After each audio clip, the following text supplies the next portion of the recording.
This is the third instance in my life where I have two motorcycles in my garage. In the initial few months of the purchase, the G310R got the most attention. It also accompanied me to the Hyderabad ride.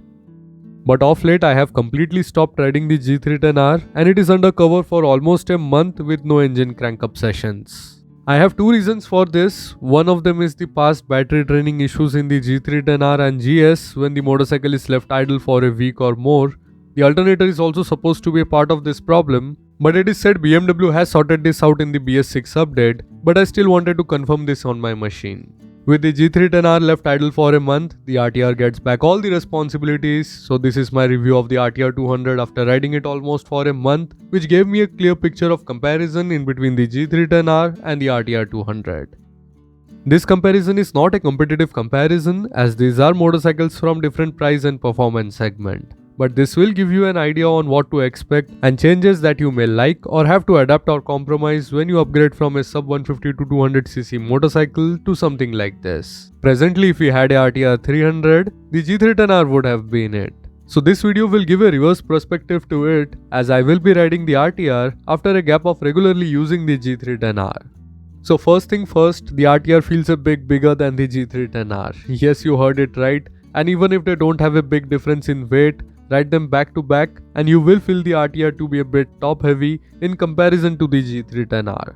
Don't get me wrong, the RTR is a easy to handle and agile motorcycle. It is you who will realize what a good chassis and weight balance can do to the riding dynamics. And that is where your extra money goes. And you can notice this from motorcycles from the same displacement segment where a R15 rides completely different when compared to its underpowered and under-engineered sibling the FZ. Another particular thing that I have noticed that as you climb up the segments in motorcycle pyramid, taking U-turns can become a task with most of them. I have faced this with the Dominar 400, the Kawasaki 650 and of course the cruisers. But in this case the G310R does a better job than the RTR 200.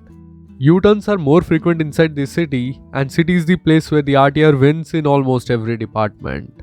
The suspension on the RTR handles slow speed potholes better, while the engine is one of the most refined single cylinder engines out there with excellent heat management which the BMW struggles with. However, the RTR loses out on the braking side as I had to recalibrate my reflexes and motor actions after switching from the excellent brakes on the G310R.